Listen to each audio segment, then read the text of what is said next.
Hola, bienvenidos a nuestra segunda clase del curso de Geometría Analítica para la licenciatura en Matemáticas. En esta ocasión vamos a hablar del plano cartesiano. Así como la sesión pasada identificamos los puntos de una línea recta con los números reales, ahora vamos a identificar los puntos que se encuentran en el plano con pares ordenados de números reales. Y entonces las reglas que teníamos en la geometría euclidiana, como era que ángulos rectos, medir ángulos, considerar la distancia entre puntos, se van a traducir a fórmulas algebraicas. Entonces, dentro de esta parte, pues vamos a ver cómo identificar los pares ordenados con los puntos en el plano. Ya que hagamos eso, vamos a hablar de la distancia entre dos puntos. Posteriormente vamos a ver segmentos orientados, así como lo hicimos en la recta numérica, que hablábamos de segmentos orientados. Aquí también vamos a hablar de segmentos orientados, y esto los vamos a identificar con vectores. Vamos a ver que una vez que hacemos esta identificación, pues las operaciones de suma y producto de números reales se van a traducir a suma de vectores y producto de vectores por escalares, los cuales satisfacen una serie de propiedades. Bueno, entonces empezamos. Bueno, para extender la utilidad del método analítico, ahora vamos a considerar un sistema coordenado en el cual un punto puede moverse en cualquier dirección, manteniéndose siempre en el mismo plano. A esto es a lo que vamos a llamar un sistema coordenado bidimensional o un sistema de coordenadas en dos dimensiones, y la herramienta que vamos a utilizar es la geometría analítica plana. Y entonces, ¿qué vamos a hacer? Así como al principio pues tomábamos una recta, en esa recta tomábamos un punto y a partir de ese punto medíamos una unidad, ahora en el plano vamos a empezar a trabajar con los sistemas de coordenadas rectangulares. ¿Eso qué significa? Pues que en el plano vamos a marcar primero una línea recta. Sobre esta línea recta vamos a marcar un primer punto que llamamos origen. A partir de este origen y con respecto a esta línea recta vamos a trazar una perpendicular por ese punto a la recta dada. Ese será nuestro segundo eje de coordenadas. Y ya que tenemos esto, sobre el segundo eje de coordenadas también marcamos otra unidad que puede coincidir con la que tenemos en nuestra primera línea o no. Por eso no lo llamamos un sistema de coordenadas cuadradas, lo llamamos un sistema de coordenadas rectangulares. El cuadrado pues entra como un caso particular de esto, ya que todo cuadrado tiene sus cuatro ángulos rectos. Y entonces tenemos que estas dos líneas se están cortando en un punto que se llama el origen. Entonces una línea, la horizontal, la puedo poner horizontal en cualquier dirección, vamos a ver que me va a dar lo mismo, se llama, bueno, sería mi recta XX', que se va a llamar el eje X. Ahí marcamos el origen de coordenadas.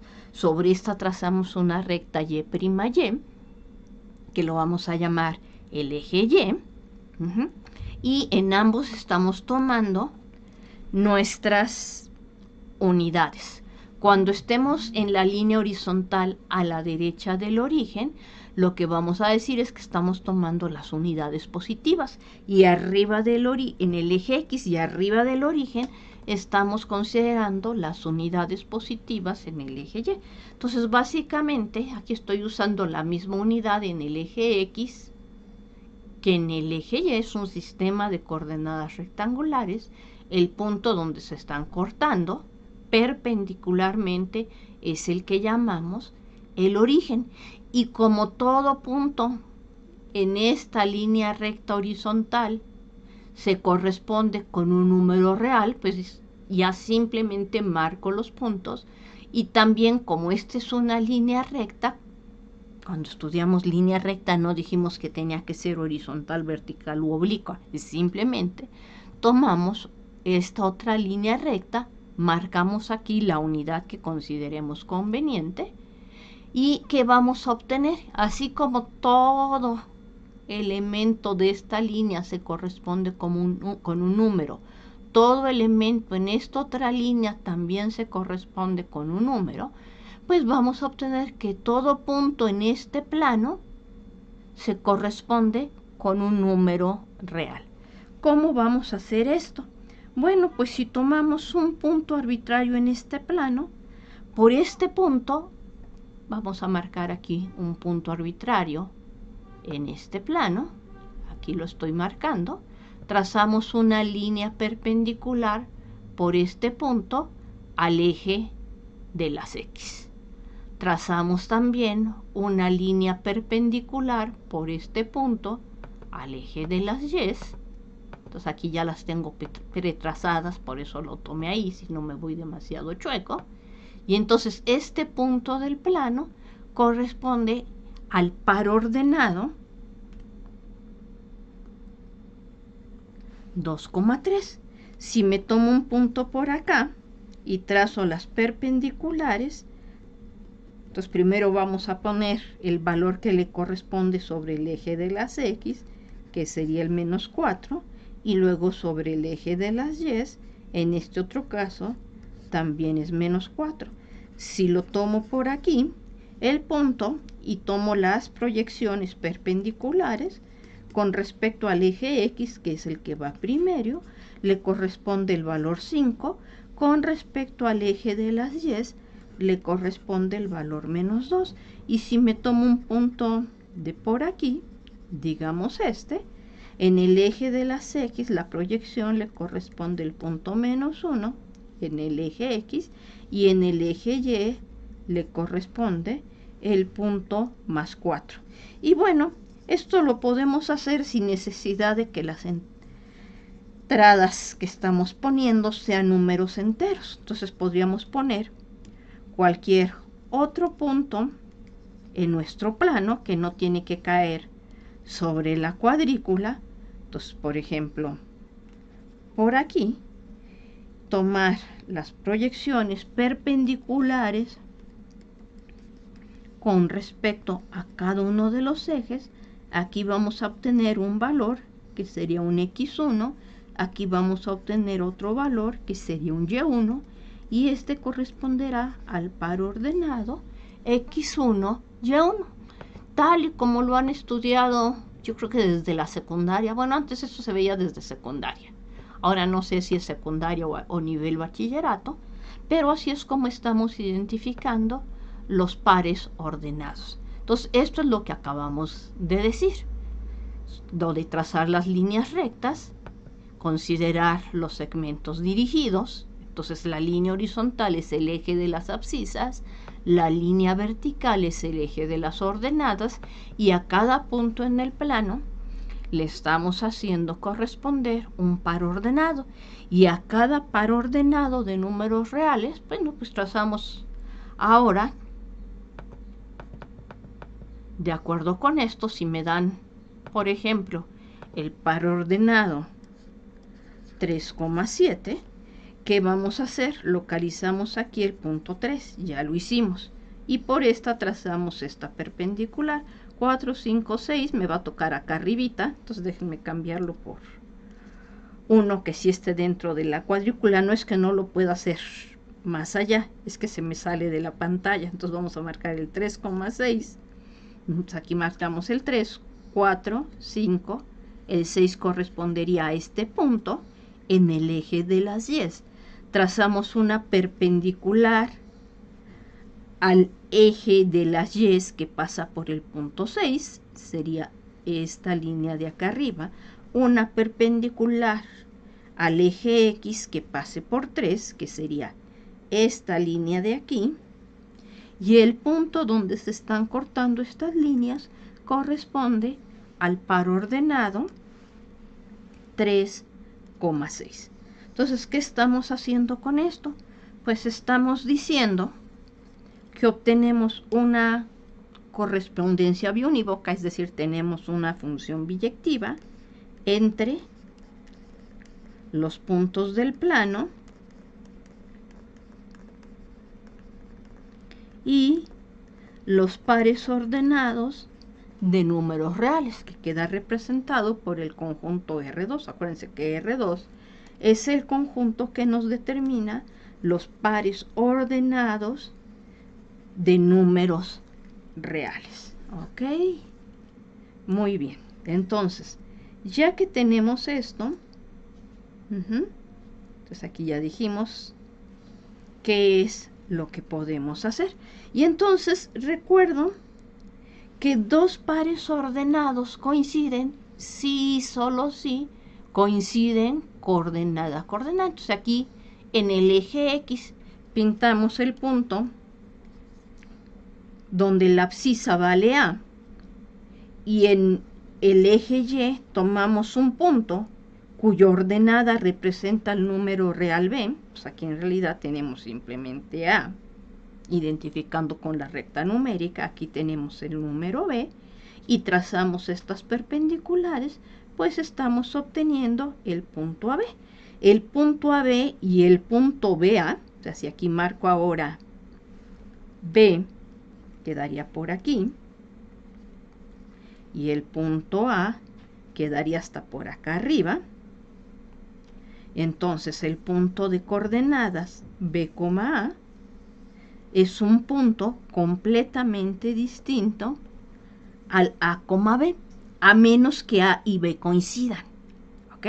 Cuando la abscisa y la ordenada coinciden, decimos que estamos en la recta diagonal. ¿Ok? Pero en general, el par ordenado AB y el par ordenado BA no coinciden. Entonces la regla es: dos pares ordenados coinciden si y solamente si son iguales componente a componente. Como consecuencia de lo anterior, tenemos que el sistema coordenado rectangular, ya habíamos dicho, nos establece una correspondencia biunívoca, es decir, tenemos una función biyectiva entre el plano y R2, es decir, cada punto del plano le estamos haciendo corresponder en forma única un par ordenado de números reales. Cuando nos dan un par ordenado de números reales y localizamos el punto en el plano, decimos que estamos dando el trazo del punto, o bien estamos graficando el punto en esta representación. Cuando hacemos que la primera coordenada sea 0, estamos sobre el eje de las Y. O sea, cuando tenemos abscisa 0 y el otro valor, que es el de la ordenada, no nos importa, estamos dando un punto en el eje de las Y. Cuando hacemos que la ordenada sea 0 y la abscisa no nos importa qué valor tome, estamos considerando un punto en el eje horizontal o bien el eje de las X. Y entonces, a un punto P de coordenadas X, Y, lo vamos a denotar P, X, Y, cuando sea necesario. Cuando no sea necesario, pues podemos poner simplemente el punto para indicar una posición o el par ordenado, si queremos ser más enfáticos de sobre quién estamos hablando.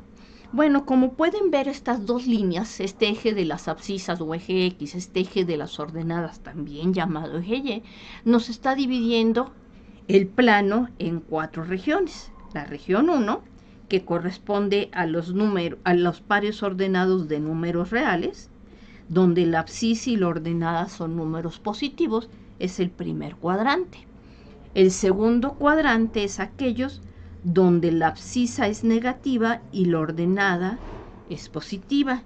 El tercer cuadrante es cuando tanto la abscisa como la ordenada son negativos. Y finalmente el cuarto cuadrante, que corresponde a los puntos que tienen ordenada negativa y abscisa positiva. Entonces primero van las abscisas y después las ordenadas. Acuérdense, son pares ordenados de números reales. Tenemos también los ejes. Entonces noten que el eje X está en la frontera de los 4 cuadrantes. O sea, lo pueden considerar tanto en cada uno de los cuadrantes. O podemos decir, bueno, pues tenemos los 4 cuadrantes que consideran positivo, positivo el primero, negativo, positivo el segundo, negativo, negativo el tercero, positivo, negativo el cuarto. Aparte tenemos los ejes, y los ejes se están cortando en este punto especial que llamamos el origen de coordenadas, y que se corresponde con el par ordenado 0, 0. Y bueno, ya que tenemos esta correspondencia, ¿qué más podemos hacer con ella? Algo que podíamos hacer en el plano era construir triángulos, identificar distintos tipos de triángulos, y en particular los triángulos rectángulos satisfacen el teorema de Pitágoras. Entonces, esta definición, dados dos puntos P de coordenadas x1, y1 y Q de coordenadas x2, y2, se define la distancia entre P y Q, que se denota D de distancia paréntesis de P a Q, como la raíz cuadrada de la suma de las diferencias de los cuadrados que hay entre las abscisas y las ordenadas. Esta fórmula de la distancia simple y sencillamente es una interpretación del teorema de Pitágoras. Veamos por qué. Bueno, entonces si ustedes toman el punto P de coordenadas x1, y1 y el punto Q de coordenadas x2, y2, la distancia de P a Q es simplemente la longitud de este segmento que voy a señalar con el cursor. Entonces, simplemente quiero medir la longitud del segmento que va de P a Q. Para aplicar el teorema de Pitágoras necesito un triángulo rectángulo. ¿Cómo vamos a definir ese triángulo rectángulo? Pues por el punto P trazamos una perpendicular al eje de las X, por el punto Q trazamos una perpendicular al eje de las Y, el punto donde se cortan lo llamamos R, y como este es perpendicular al eje X, este ángulo es recto. Como este es paralelo al eje X, ya que es perpendicular al eje Y, pues este ángulo también es recto, que es la parte que me interesa. Entonces, si se fijan ustedes, con los puntos P, Q y R, hemos determinado un triángulo que resulta ser rectángulo. El teorema de Pitágoras nos dice que en todo triángulo rectángulo, el cuadrado de la hipotenusa es igual a la suma de los cuadrados de los catetos. Pero en este caso, la hipotenusa es el lado que hemos llamado distancia de P a Q. Entonces el teorema de Pitágoras nos dice el cuadrado de la distancia que hay del punto P al punto Q. Ahora tenemos que medir la distancia que hay de R a Q, la distancia que hay de R a P, y ¿qué hacemos con eso? Tomamos los cuadrados de estas distancias y las sumamos. Pero fíjense que el segmento que va de R a Q, pues aquí tengo la coordenada x1, aquí tengo la coordenada x2 a lo largo del eje X. Y habíamos dicho, oye, en esta línea recta, la distancia que hay entre el punto x1 y el punto x2 es el valor absoluto de la diferencia de estos dos números reales, es x2 menos x1. No me importa si ambos son positivos, si ambos son negativos o si uno es positivo y negativo. Tomas esta diferencia, te fijas en su valor absoluto y eso es lo que está midiendo su distancia. Por eso iniciamos con sistemas lineales de coordenadas. Y así como teníamos eso, pues en el eje de las y tenemos identificados en altura los puntos y1 y y2. Entonces, este lado, ¿cuánto mide? Pues el valor absoluto de y2 menos y1. Entonces me da lo mismo ponerlos en este orden o en el orden contrario, ya que el valor absoluto de un número es lo mismo que el valor absoluto de su negativo. Entonces tenemos que esto es lo que nos está diciendo el teorema de Pitágoras. El cuadrado de la distancia de P a Q es igual a la suma de los cuadrados de las diferencias entre los puntos que marcamos en las abscisas y las ordenadas. Simplemente es la suma de los cuadrados de los catetos. Una bonita primera aplicación del teorema de Pitágoras que luego vamos a extender a 3 dimensiones, 4 dimensiones o, en general, a un número arbitrario de dimensiones.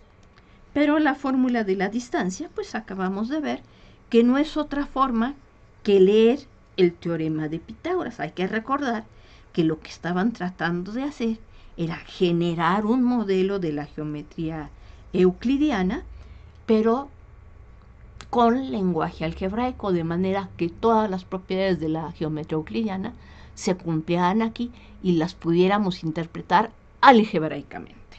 ¿Ok? Entonces, esto es lo que acabamos de hacer. Y bueno, entonces si ustedes me dan 2 puntos en el plano, P1 y P2, pues siempre podemos tomar el valor absoluto de la diferencia de sus abscisas, elevarlo al cuadrado, el valor absoluto de la diferencia de sus distancias, elevado al cuadrado. Todo número real elevado al cuadrado es un número no negativo. Si sumamos números no negativos, obtenemos un número no negativo. Y a todo número no negativo le podemos sacar su raíz cuadrada. Cuando usamos este símbolo sin nada adelante, estamos pensando que tomamos la raíz cuadrada no negativa. ¿Ok? Pues, ¿por qué? Porque esto de número puede ser 0, entonces no digo positiva, es no negativa, porque se vale incluir al número 0, que es cuando x2 y x1 coinciden, y además y2 y y1 coinciden. Entonces, si tomamos cualesquiera 2 puntos en el plano P1 y P2, podemos definir la función distancia. O sea, pasamos de decir, bueno, tengo 2 puntos a decir, tomo cualesquiera 2 puntos. Desde el punto de vista matemático, estamos dando una función. ¿Y qué propiedades bonitas tiene esta función? Bueno, siempre es un valor no negativo. Entonces eso nos está diciendo que la imagen de la función distancia está contenida en el intervalo semicerrado 0 a infinito. Aquí es donde va a estar contenida. Es más, vamos a poder ver que la imagen de la función distancia es precisamente este intervalo. El infinito no es un número real, es simplemente un símbolo que nos indica que estamos tomando cualquier número real arbitrariamente, que podemos tomar cualquier número real arbitrariamente grande. Eso es lo que significa más infinito. Entonces, el primer inciso simplemente nos está diciendo, desde el punto de vista de funciones, que la imagen de la función distancia va a coincidir con este intervalo. La segunda propiedad, que la distancia entre 2 puntos es 0, si y solo si los puntos coinciden. Bueno, si los puntos coinciden, x1 y x2 coinciden, así como y1 y y2, por lo cual esta diferencia vale 0, esta diferencia también vale 0, el cuadrado de 0 es 0, el cuadrado de 0 es 0, si suman 0 con 0 tienen 0 y la raíz de 0 es 0. Entonces tienen esta aplicación, pero si esta distancia es 0, significa que esta raíz cuadrada es 0, pero la raíz cuadrada es una función inyectiva y creciente. Eso significa que la suma de estos cuadrados es 0, y la única forma en que eso es posible es que cada uno de estos términos sea 0, porque todo número real elevado al cuadrado es no negativo. Entonces, cada uno de estos sumandos tiene que ser 0, pero la única forma en que estos dos sumandos sean 0 es que x1 y coincida con x2 y que y1 coincida con y2. ¿Qué significa eso? Que el punto P sub 1 y el punto P sub 2 tienen exactamente la misma abscisa y la misma ordenada. Pero si tienen la misma abscisa y la misma ordenada, significa que estos dos puntos coinciden. ¿Ok? Entonces, esta es la demostración de este segundo inciso. Estos dos incisos juntos nos dicen que la función distancia es una función positiva definida. ¿Ok? Solamente vale 0 en el 0 y en cualquier otro lugar es mayor estrictamente que 0. ¿Qué más vamos a tener? Que la función distancia es simétrica. El segmento, si lo mido del punto A1 al punto 2, es exactamente lo mismo que si lo mido del punto 2 al punto 1. La distancia es la misma. Y la propiedad más importante, entonces esta propiedad se llama la función distante es conmutativa o simétrica. Entonces nos está hablando de la simetría o conmutatividad de la función distancia. Y quizá, junto con los dos primeros incisos, la propiedad más importante que satisface la función distancia es la desigualdad triangular. ¿Qué significa esto? Que la distancia de un punto P sub 1 a un punto P sub 3 siempre es menor o igual que la distancia de P sub 1 a P sub 2 más la distancia de P sub 2 a P sub 3 para cualesquiera tres puntos P sub 1, P sub 2 y P sub 3. Y no solo eso, la igualdad se cumple cuando los tres puntos son colineales y el punto 2 está entre el punto 1 y el punto 3. ¿Y cómo vemos esta propiedad? Bueno, entonces tenemos un punto 1. Ok, tenemos un punto 1. Me salió más feo que de costumbre. Un punto 1. Tenemos un punto 2. Tenemos un punto 3. Entonces, me fijo en la distancia que hay entre el punto 1. Me fui más checo que de costumbre. Entre el punto 1 y el punto 3. Déjenme usar la herramienta de trazar segmentos. Entonces tengo P sub 1, P sub 3 y con esta herramienta trazo el segmento de línea que une el punto 1 al punto 3. Entonces lo que nos está diciendo la desigualdad del triángulo es que si medimos esta distancia siempre es menor que si sumamos la distancia que hay del punto 1 al punto 2 con la distancia del punto 3 al punto 2. Se llama la desigualdad del triángulo porque sabemos que en todo triángulo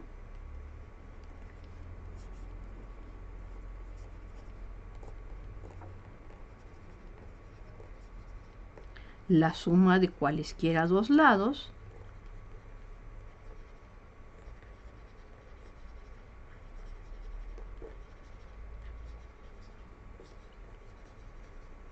siempre es mayor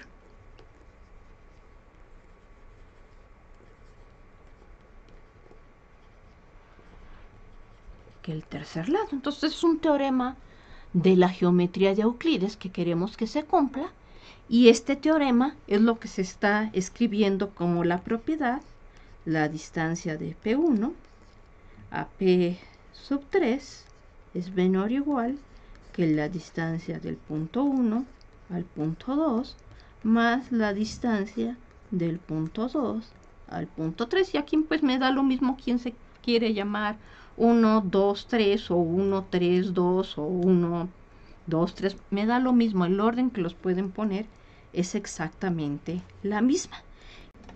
Bueno, y la forma en que vamos a ver la desigualdad del triángulo va a ser un método vectorial, ¿ok?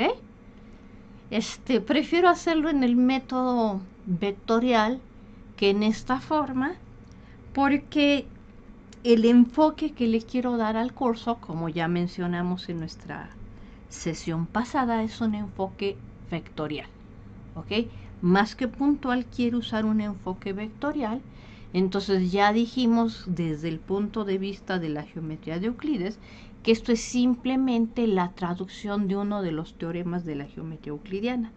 En todo triángulo, la suma de cualesquiera dos lados siempre es mayor que el tercero. Como aquí estamos permitiendo que P sub 1, P sub 2 y P sub 3 sean puntos arbitrarios, hay dos de ellos que pueden coincidir, o bien pueden ser colineales y no formar un triángulo. Entonces este es un poquito más general, pero la quiero ver con un enfoque vectorial. ¿Qué significa ahora tomar vectores cuando estamos en el plano? Entonces vamos a regresar a esta fórmula un poquito más adelante, la próxima sesión. Bueno, ya hemos visto que en un sistema de coordenadas rectangulares, a cada punto se le puede asociar un par ordenado de números reales.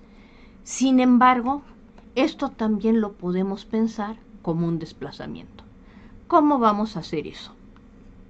Entonces, supongamos que tenemos cualesquiera dos puntos en el plano cartesiano. Llamémoslos el punto A y el punto B que estamos señalando en esta parte. De acuerdo con la geometría euclidiana, dados dos puntos distintos en el plano, existe el segmento de recta que los une. Pero cuando hablamos de eso, pues le da lo mismo ir del punto A al punto B que ir del punto B hacia el punto A. Es simplemente el segmento, ¿ok? Entonces nosotros podemos pensar que estamos en una calle recta y queremos ir de una esquina a la otra. Pues el camino es la calle, pero el recorrido es menearnos de la esquina norte a la esquina sur, o bien de la esquina sur a la esquina norte. Bueno, aquí no es ni norte ni sur porque está inclinada. ¿Ok? Entonces, ¿qué significa pensar esto como un desplazamiento del punto al otro? Bueno, significa que yo puedo partir del punto A en la dirección de B. Y entonces, como pueden ver ustedes aquí, vamos a ponerlo un poco más gordito nuestro trazo para que se distinga mejor. Entonces yo puedo pensar que estamos recorriendo el camino de la esquina A de esta calle o de esta cuadra a la esquina B. ¿Ok? Entonces partimos de A y llegamos al punto B. ¿Ok? O bien podemos pensar que había alguien en la esquina B y se dirigió a nosotros que nos encontrábamos en la esquina A de esta calle que une A y B. Otra vez no se alcanza a distinguir. Déjenme hacerlo más gordito. El vector. No quiero el segmento, quiero el vector. Básico. No quiero el segmento, quiero el vector. Y este es el que quiero hacer gordito. ¿Ok? Entonces ya está aquí marcado en gordito. Y ahora estamos recorriendo la calle de B hacia A. ¿Me importa en qué parte nos ubiquemos? No, miren, lo podría hacer desde aquí hacia allá y empezar de nuevo desde cero e ir sobre este segmento AB en la dirección que va de B hacia A, o bien podríamos ir de A hacia B, o sea, podemos desplazarnos en un sentido o en el sentido opuesto. Entonces la calle tiene una dirección y la estamos recorriendo en un sentido, o bien en el sentido opuesto. Entonces, cuando estamos en clases presenciales, digo, pues no es lo mismo ir de su casa a la universidad que de la universidad a su casa. Es ir en sentidos opuestos. ¿Ok? Entonces, tenemos así dos formas de recorrer este mismo camino. Y noten ustedes que cuando han llegado de un punto al otro, o sea, es decir, cuando mostramos simultáneamente este vector que va de B a A, o bien el vector que va desde A hasta B, ambos tienen exactamente la misma magnitud, pero apuntan en sentidos opuestos. ¿Ok? Entonces, cuando hablamos de un vector, pues estamos hablando de un segmento dirigido de recta. ¿Ok? Tiene una magnitud, tiene una dirección y tiene un sentido en el cual lo estamos recorriendo, ¿vale? Perfecto. Muy bien. Entonces, tenemos que este camino parte de algún lugar. Y a partir de este momento estamos haciendo un recorrido, un desplazamiento, una cierta magnitud en la dirección del eje de las abscisas y una cierta magnitud en la dirección del eje de las ordenadas. ¿Sí? Entonces, cuando nos refiramos a este segmento como un desplazamiento de un punto hacia el otro, pues estamos diciendo que tenemos un vector.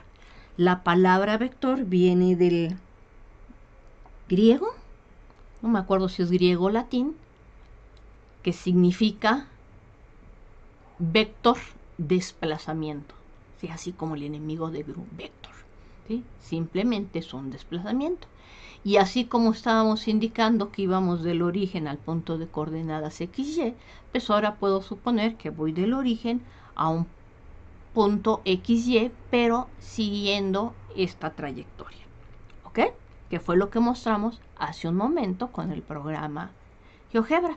Pero así como el origen lo podemos poner en donde se nos dé la gana, eso significa que los vectores se pueden parar en donde se les dé su regalada gana. Ok, es latín. Ok, entonces, el par ordenado, si lo pongo de manera vertical, ya no lo estoy pensando como un punto en el plano, lo estoy pensando como un desplazamiento a partir de un punto inicial, que llamamos el origen del vector, hasta un punto final que llamamos el destino del vector. A los físicos les gusta utilizar el término la cola del vector y la cabeza del vector. Entonces, la representación geométrica de un vector es un segmento de recta dirigido, una flechita. Estas flechitas que pintamos en azul o en rojo hace un momento. Y estas flechitas se llaman vector geométrico. Ya dijimos, un vector tiene un origen, el lugar de donde parte, origen o punto inicial del vector o de la flecha. Una longitud, la distancia que hay entre el punto inicial y el punto final, así como una dirección, qué tan inclinado está, y un sentido, de dónde hacia dónde vamos. ¿Ok? Pero, ¿qué puede pasar? Bueno, entonces estamos definiendo un vector en el plano como un par ordenado de números reales, pero que ahora no queda representado por un punto, queda representado por medio de una flecha. El vector geométrico XY es el segmento dirigido que inicia en el punto X de coordenadas X1 y Y1, termina en el punto Y de coordenadas X2 y Y2, de manera que la diferencia X2 menos X1 sea la primer componente del vector y la diferencia de Y2 menos Y1 sea la segunda componente del vector. La flecha que va del punto P al punto Q, vamos a decir que está en posición estándar o en posición ordinaria cuando P sea el origen de coordenadas, es decir, el punto 0, 0 del sistema coordenado que marcamos aquí. De otra forma decimos simplemente que tenemos un vector geométrico. ¿Y qué queremos decir con esto? Bueno, pues queremos decir que si A es el origen de coordenadas, déjenme mostrar esto. Entonces aquí empecé en este punto, termino en este punto. Entonces este es mi vector. Quiero ver su etiqueta. Este es el vector U. Esta otra etiqueta, déjenme ver, esta otra etiqueta no la quiero. Entonces aquí ya tenemos el vector que está partiendo del origen hasta el punto B. Entonces este es el vector en representación ordinaria. Pero yo les suelo decir a mis alumnos, los vectores son como Chabela Vargas. ¿Por qué como Chabela Vargas? Una vez fueron y le preguntaron a Chabela Vargas, ¿y usted por qué dice que es mexicana si no nació en México? Dice, porque los mexicanos nacemos donde se nos da nuestra regalada gana. Ok, y entonces, ¿qué significa esto? Que yo puedo tomar cualquier otro punto P en el plano, en la parte que ustedes quieran, con la misma magnitud, dirección y sentido, podemos llegar a un punto P. Entonces vamos a hacer este vector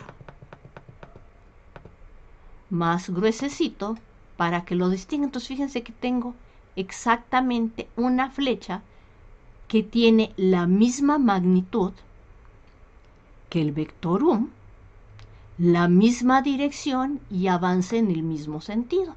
¿Y cómo podemos ver eso? Déjenme anclarlo aquí en un punto. Entonces aquí vamos a parar P y vamos a parar B para que le queden coordenadas enteras.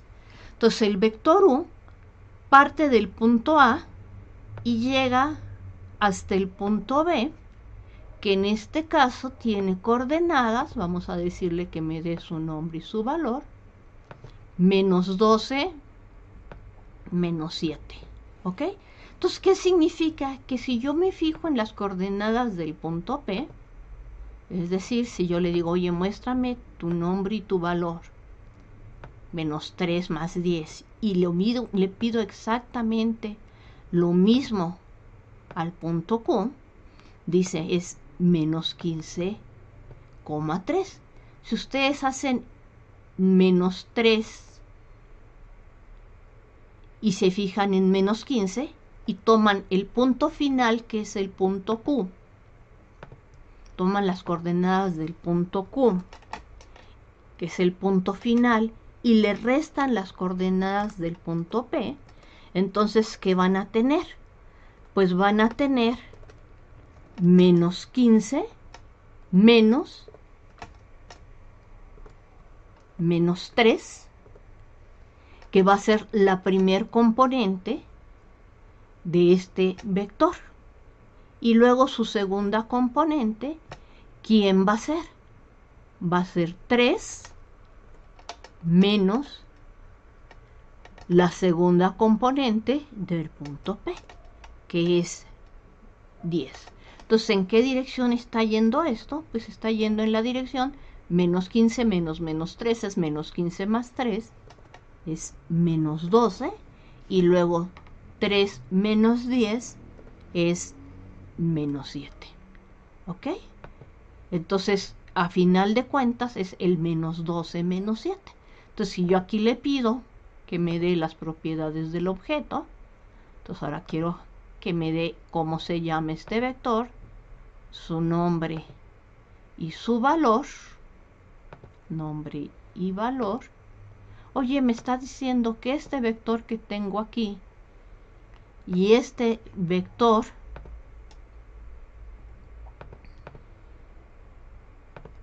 que tengo acá, que era el vector original, son exactamente el mismo vector. Y no me importa si lo paré ahí o lo paro aquí en menos 5, en más 5.79, 7.99, o si lo paro en cualquier otro lugar. Estoy obteniendo exactamente el mismo vector, porque la diferencia entre su punto final y su punto inicial, que es Q menos P, es la misma diferencia que entre el punto B y el punto A. Si los mido,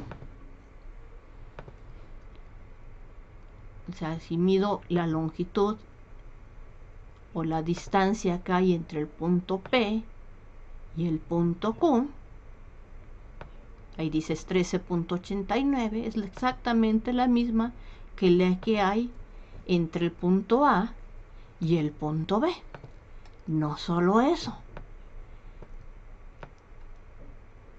ya vimos que esta se desplaza la misma cantidad horizontalmente que verticalmente, siguiendo una determinada orientación. ¿Ok? Y si yo cambio las coordenadas del punto B, que está en posición estándar, también estoy cambiando las del punto Q. Y noten ustedes que no me importa en qué parte paramos al punto Q, sigue teniendo exactamente las mismas propiedades. La diferencia entre el punto final y el punto inicial es exactamente la misma. Entonces, vamos a resumir esto